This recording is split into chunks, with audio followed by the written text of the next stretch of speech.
Even me being half Korean, they don't understand that really, because being biracial doesn't really exist here. Most people are just Korean, and so when they see me, all they see is a black person.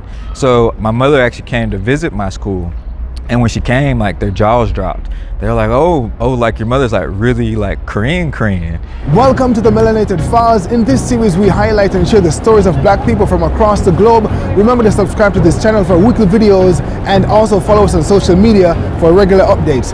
Let's get into the interview. My name's Ernest Haynes. I'm from South Carolina, but I grew up in a military family, so I'm originally from El Paso, Texas, but I spent a lot of time traveling, so I've grew up all over. So my story is kind of interesting. So my dad is from Oklahoma City, and my mother is actually from Seoul. So I'm half Korean and half black. So around 2012, I came to meet her side of the family for the first time, and it was a really cool experience. I got to meet uncles I've never met before, cousins, and while visiting, I was here for maybe 12 days. They were like, you should come here and teach English. And so at the time, I was like, I'm not coming to Korea. I'm from the States, South Carolina. But then, as time went by, I started to realize that, this would be a good opportunity to come. So I had no idea about teaching English, but they kind of put that thought in my head. And 5 years later, I decided to quit my job and come to Korea and teach English. Teaching English is interesting. So like getting here was really cool. I was able to take off from work, and I was here for 3 months before actually moving. But teaching is easy. I was pretty fortunate in the job that I have. I worked in a lot of corporate environments, so like getting a job isn't that difficult for me. I think that's a problem a lot of people have that are coming here, because maybe it's their first time getting a job, or they're not used to looking, so they kind of take the first thing they have. But I shopped around. I think before I accepted the job I took, I had maybe 5 different contract offers. And I ended up working at an art school in Bundang, which is a little bit south of Seoul. And it was amazing. I have no prior teaching experience. I actually come from a financial background. So teaching was brand new to me. I literally went online, got a $40 Groupon for a TEFL certification, and just started applying. I think I learned a lot from I probably learned more from the kids than they learned from me. So it was a really amazing experience. And because I worked at an art school, all my kids had art, music, and dance majors. So it was really cool to see them perform. Really, really talented middle school kids. What do I like most about South Korea? So I think the thing I like the most is the food. I think most people that come here will tell you the food is amazing. Because my mother is Korean, I'm pretty familiar with the culture. So the culture is really cool. They're very family oriented. Education is high on the list, and eating is a big part of that. So if you hang out with my family here, we're gonna go eat 3 or 4 times within a couple of hours. So food's a really big part of the culture here, and I think that's probably one of the things I like the most. I think the second thing I enjoy the most is traveling. Coming to Korea is a really good opportunity to travel the rest of Southeast Asia.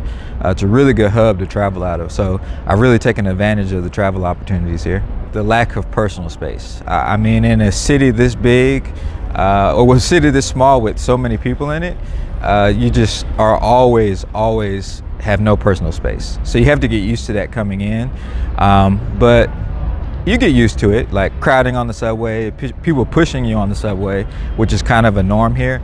It's not a disrespect thing, it's just there's so much interaction between the people. I think it would be hard for everyone to say excuse me 100 times a day. So it just becomes part of the culture. Oh, my favorite Korean food is easy. My favorite Korean food is galbi. Galbi is a beef rib. It's like a barbecue style rib. And my mom would cook it during special occasions back in the States. So that's kind of like my comfort food. Some people might like mac and cheese and greens in the South, but for me, galbi has always been a comfort food for me. It's delicious. I think their public transportation is amazing. To have so many people and be able to operate a transportation system that's so efficient, I think is really cool. You're able to go long distances for very little money. And they're efficient. I mean, everything's usually on time. You don't really have that many breakdowns. So I think one thing they do extremely well is their public transportation is really good here. I think sometimes, like especially being black here, people misconceive Koreans questioning, like touching their hair or staring at them. I think they perceive that as being disrespectful, but in actuality, they're just really interested about our culture.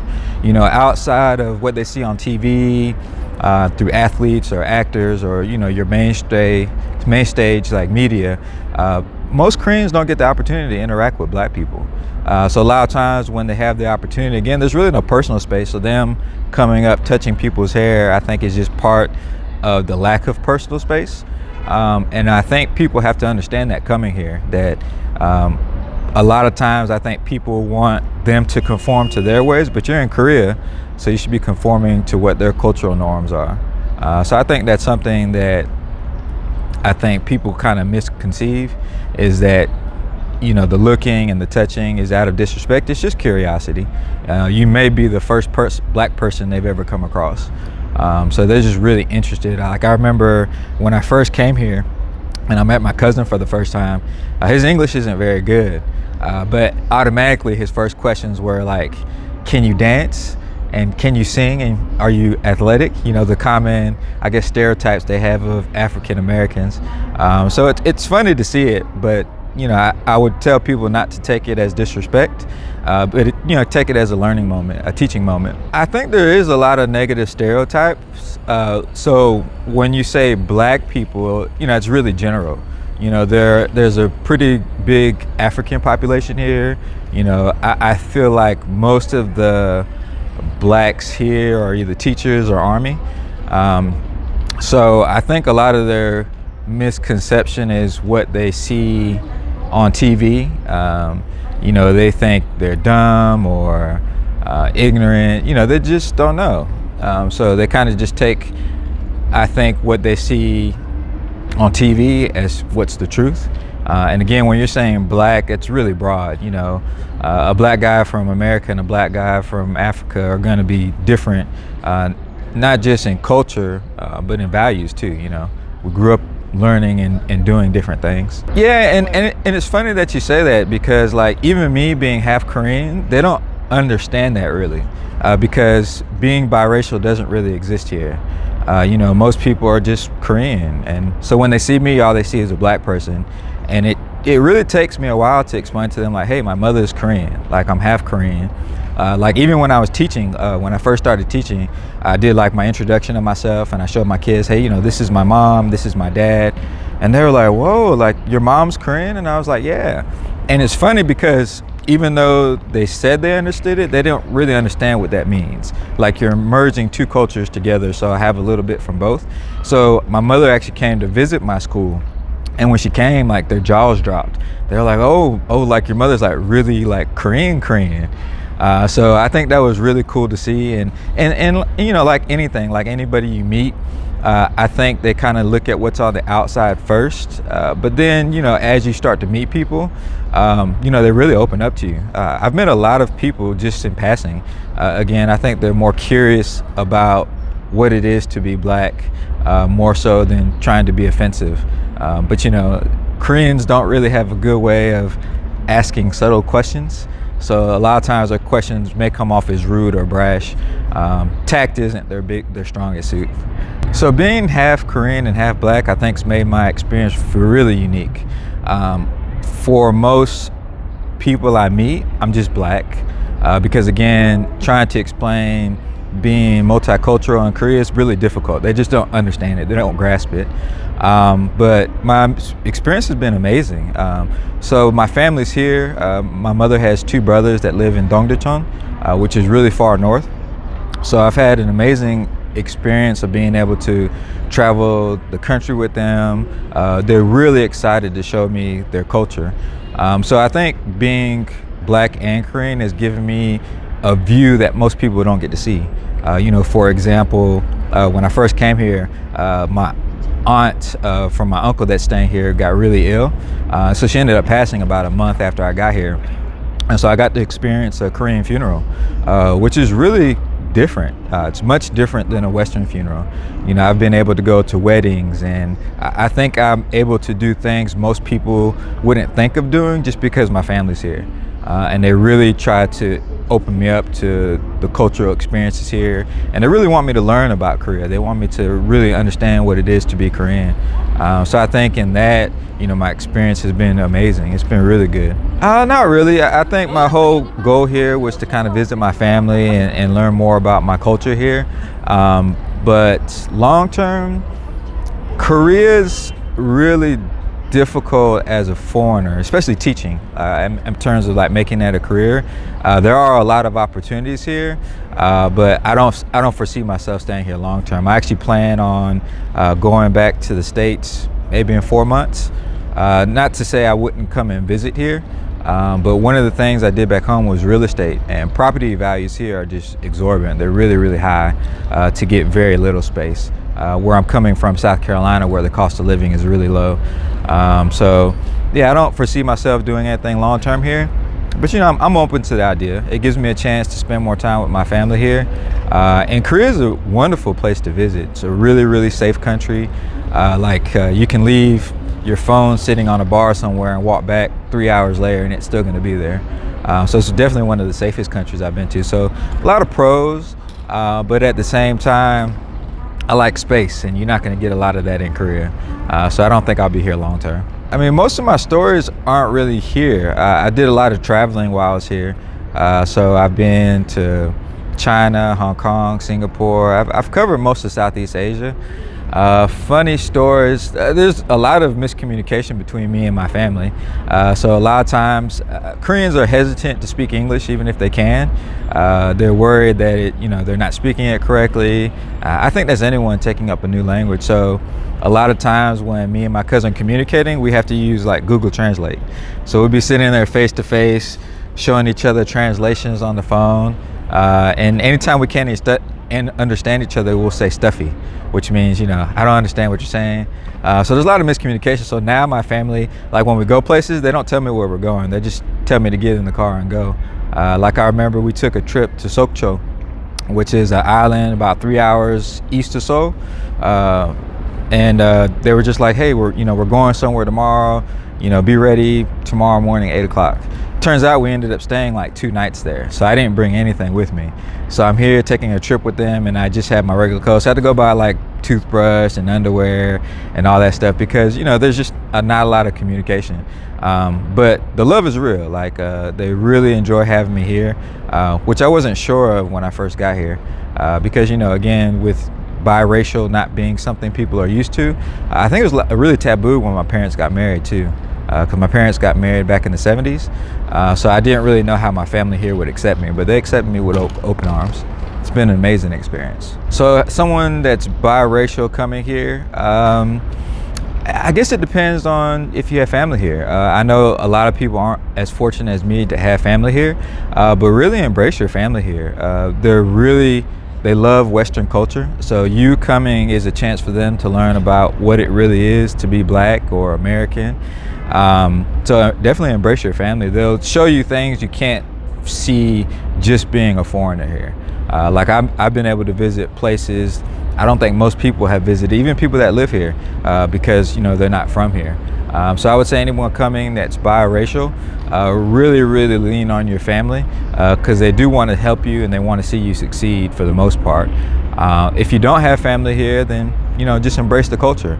Understand that it is going to be a lot different than American culture, and I think once you embrace that, it makes the transition a lot easier. Probably from my father. My father always told me, don't do anything half-assed. If you're going to do something, put 100% into it, or don't do it at all. And I think I've taken that with me here. So even though I didn't have any experience teaching, I still put 100% into it. And I think it showed. I think in a year, I became a pretty good teacher. And again, that's with a Groupon TEFL certification I got online, and no prior teaching experience. You just go in it, you work hard, show a lot of initiative.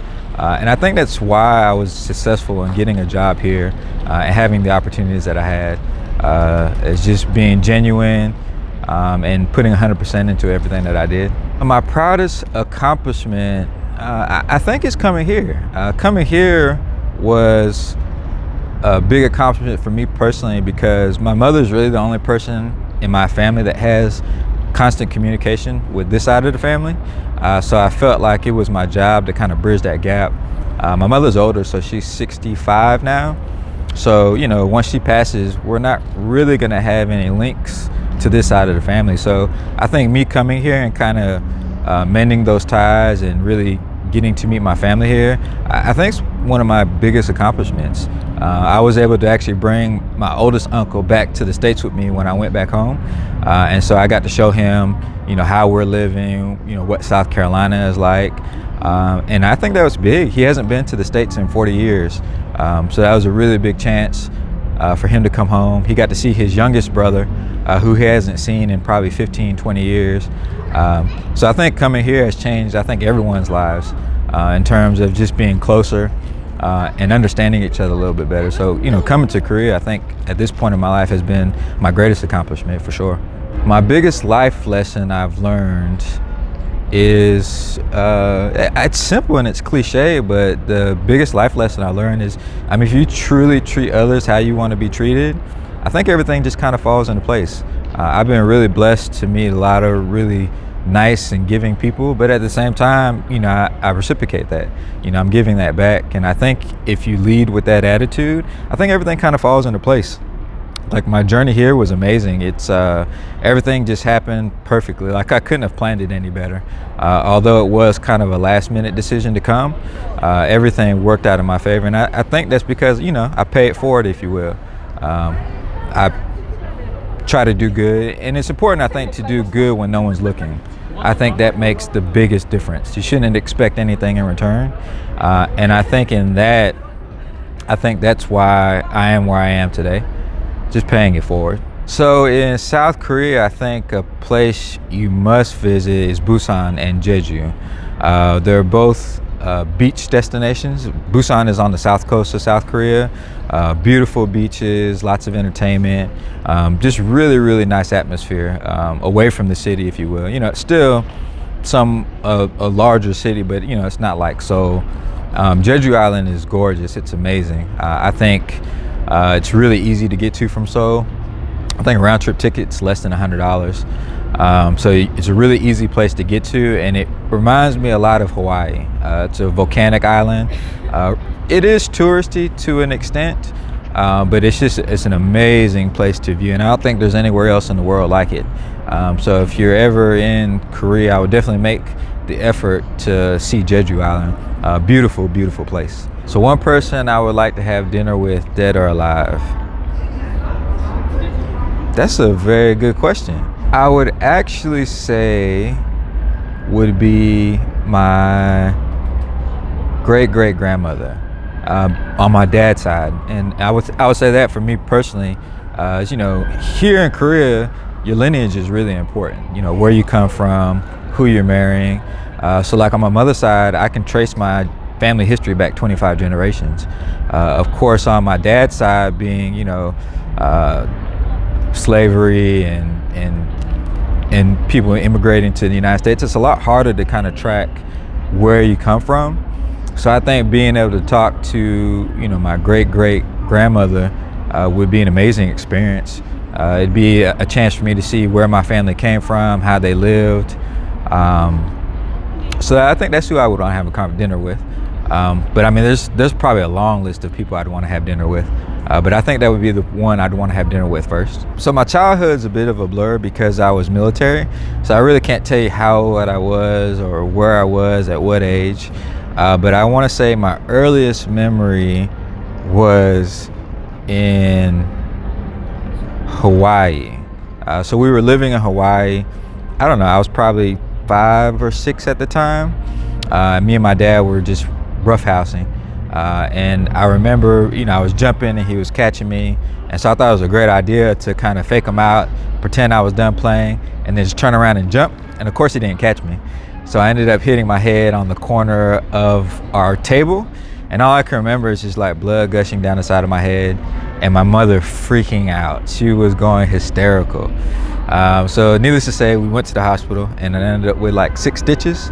I think really within the last 10 years, my scar has just healed. But I think that's probably my earliest memory. I have other childhood memories, but For me, it's hard to place time and dates because we moved around so much. I think before I was 10, I lived in 4 different cities in 2 different countries.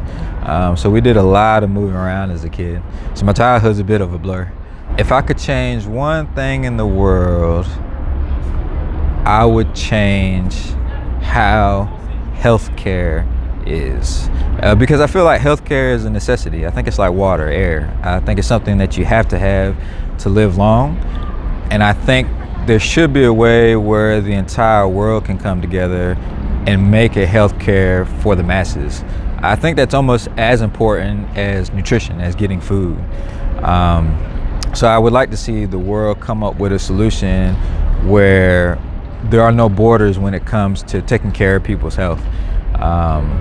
Where we have to send medical doctors to other countries to take care of them. I think it should be normalized. Like money is normalized. I think healthcare should be normalized. Much easier said than done, I think. But I think that's something I would like to see done. Coming to Korea, so my advice to black people coming here would be, you have to come here with an open mind. You have to be willing to learn, and you need to step out your comfort zone. I think I hear that a lot from people coming here. This is a very different country if you have not visited an Asia country before. So I know a lot of people that have traveled, and when they travel to Asia, it's a little bit of a culture shock for them. The culture is different, the way they act is different, just everything is different than what most people are used to. Do your research, find out what cultural norms are. Like for example, when you're accepting food or money, you're supposed to put one hand on the other hand as a sign of respect. Respect is a really big deal here. Where you're respecting your elders or people that are older than you. So just learn about the culture before you come here. I think it makes a lot of difference understanding Korea before starting to criticize it. I think people come here and are quick to really start criticizing before really understanding where Korea is from. I don't think a lot of people realize that Korea really now is just really starting to adapt to allowing foreigners to come here. I think until the late 90s, they were like 98, 99% Koreans here and like 1% other.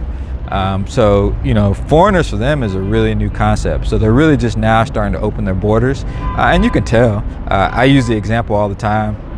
If you go to their immigration website's still in Korean. So you would think a website made for people coming into the country would be multilingual, but it's not. It's in Korean. So that's just kind of the progress that they have to make. But don't be scared. Take chances. You may never have the opportunity to come visit this country, and it's one of the safest countries you'll ever visit. So there shouldn't be a lot of fear coming here. Just go out and do it. Just have a good time. Enjoy it. My superpower, I have the gift of gab. I've always been told I have a silver tongue. So I guess my delivery is better than most people's. So I have a really good way of interacting and communicating with people. So I think that's my superpower, is I can talk people into just about anything. Dating, I didn't do a lot of dating in Korea. I think even dating in Korea is really different. Like in the United States, you might date for a couple of months and then become a couple. Here, it's like you date and then like you're a couple. So I don't have too much experience on the dating scene here. My dating experience is like Tinder. So that's probably where I've met a lot of the women I've met here. So I don't have too much experience dating. My focus here has been traveling and spending time with my family. So no serious relationships for me here. A lot of times what you see on TV or you read on the internet doesn't do it any justice. I think one really good example is the first time I went to the Grand Canyon. There's no picture you can look at, there's no video you can watch to really put into words what experience in the Grand Canyon is like. And travel is like that. You get to experience culture firsthand. You get to come up with your own opinions. And then it's just really cool to meet other people. And what you start to realize is, as much bad as you think is out there, there's a lot more good out there than bad. And most people generally have really good intentions. So I would say get out, travel, meet people, be open, and treat other people like you want to be treated. And I think that's served me really well in life. South Korea still has a long way to go, I think, culturally. So a lot of people, when they first think of Korea, they think of a really advanced society, you know, that's almost from the future. But really, socially, I feel like Koreans are kind of awkward. And I think that comes from not interacting with other cultures. So just in meeting a lot of Koreans here, a lot of them I met are kind of socially awkward. And not that to say that every Korean here is socially awkward, but I think interacting with other cultures is something that they're learning to do. So I think that's part of their society that's lacking a little bit. You know, infrastructure is amazing, technology is great, but interacting with other people, I think, is where they have room to grow. And I think the younger generation is much better about it. But a lot of times you find a little bit of hesitation from the older generation. You know, people hate change, and when you're changing something so drastically, it makes them nervous. So I think that's something about Korea I don't think a lot of people are aware of. You know, they got the K-pop, but I mean, if you know anything about K-pop, it hasn't really been around that long. You know, their music was really isolated for a really long time, and K-pop was them kind of coming out of that comfort zone. So they're still expanding socially. So if you ask anyone that's been here for 10 years or longer, they'll tell you Korea is a much different country now than it was 10 years ago. I think 10 years ago, just to be a foreigner, no matter what your skin color, you'd get looked and pointed at because, you know, they weren't used to seeing people from other countries here. But now it's becoming more of a norm. But it's still something that they're adjusting to. I'm not huge into social media, but I got it. My Instagram is The Wandering Man of 1983. Facebook is just Ernest Haynes. You got to spell Ernest with an A, E-A-R-N-E-S-T. Ernest Haynes on Facebook. And those are really the only two social platforms I use. I'm a fairly private person, but within the last 2 years, my friends have complained that I haven't been posting enough. So I've made it a point to start posting a little bit more. I hope to actually do a blog within the next few months to help other teachers coming to Korea, not only black teachers, but just teachers in general, to kind of what to expect, how to look for jobs, kind of questions to ask. I think people are intimidated by the interview process here when you shouldn't be, because they need you more than you need them. And I think people come with the opposite attitude. Like I need them more than they need me. So I think if you come in with that attitude, it makes a big difference. Thank you so much for watching. If you would like to share your story or have us visit your region, send us a message on any of our social media platforms or via our website. That's good.